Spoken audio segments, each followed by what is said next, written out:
What's good, YouTube? It's your boy Humble Warrior coming back at you with another video. Still appreciate the subscribers, the likes, comments on my short videos. Definitely appreciate the subs, man. It's nice to see my channel finally growing. But anyway, yesterday was training camp, or was not training camp, but yesterday was mandatory mini camp, and the team looked pretty solid. Well, they did drills and stuff for the most part. Tua looked really good. Mike White still struggled. So did Skylar a little bit. Did the end zone drill. Skylar had a few touchdowns. I think Mike White might have threw one. But I wanted to talk about Tua. So maybe like last week, Doug came out with a video talking about how Tua has become the main voice inside the locker room. And I remember when they first drafted him, I had said that he can become the next great franchise quarterback for the Dolphins, but he had to have the support needed in order to do that.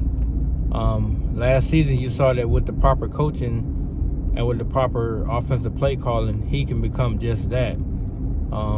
As you see through his progression year after year after year, his rookie, he started off with basically nothing. He had no running game. He had no real reliable wide receivers. They gave him a bunch of no names and put him out there with them. And then, he still made things shake in 9 games, where he put up 1,814 yards, 11 touchdowns to just 5 picks. Next year came, put up 2,600 yards. I think it was 16 touchdowns and 10 picks. Then this past season, putting up 3,500 yards, 25 touchdowns, and 8 picks.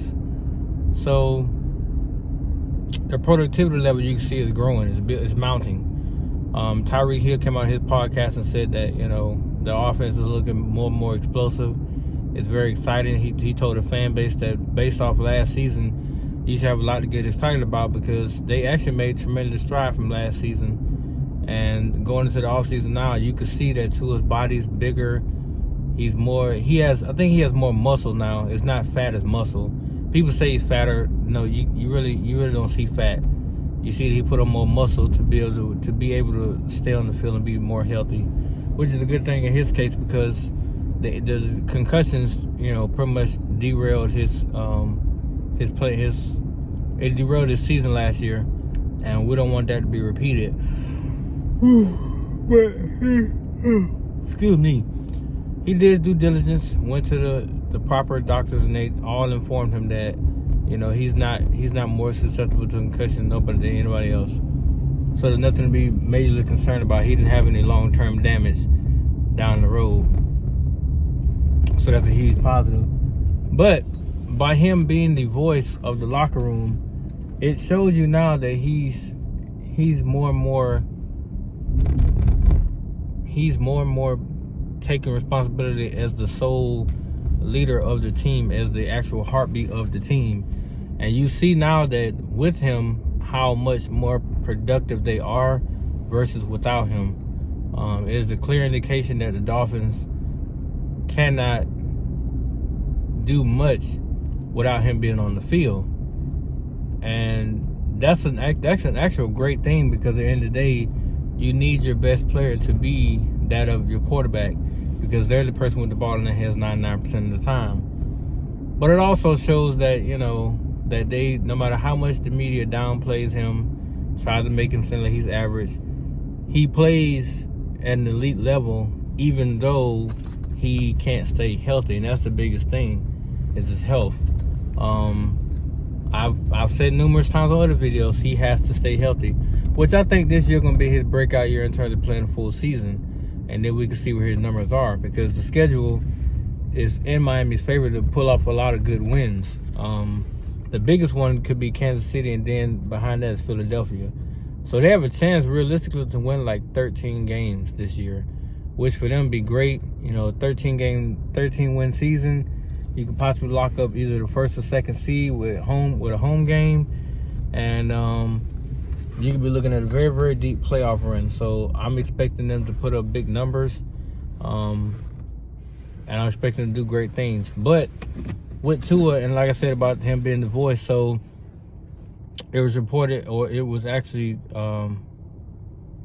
it was reported that during the scrimmage, during this mandatory mini camp, the offense wasn't doing so great, and so he basically called an entire team huddle and got in everybody's butt, or about their performance.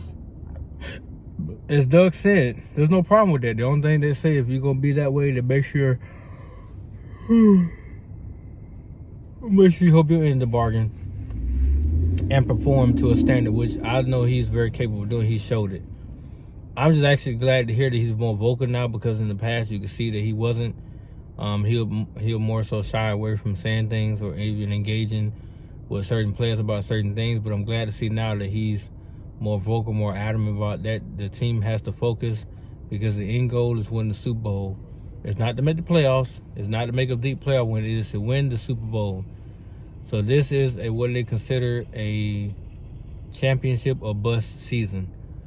Not so much for Tua, but for the entire team, because the way they built this team now, they're built to win right now.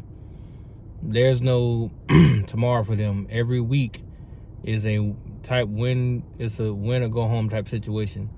Now, they're not going to go undefeated. That's just stupid to say that. But if they win 13 games, it's a very successful regular season. Then they can rest their starters like the last week, because that's what I would do.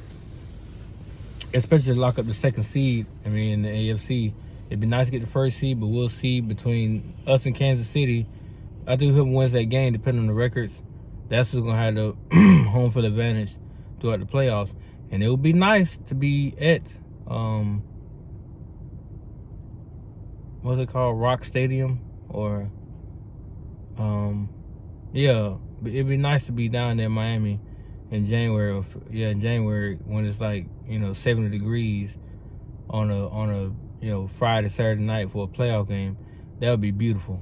And to see them boys perform the way they do, and hopefully bring home a dub, that'd be even better. I think the fan base would love that.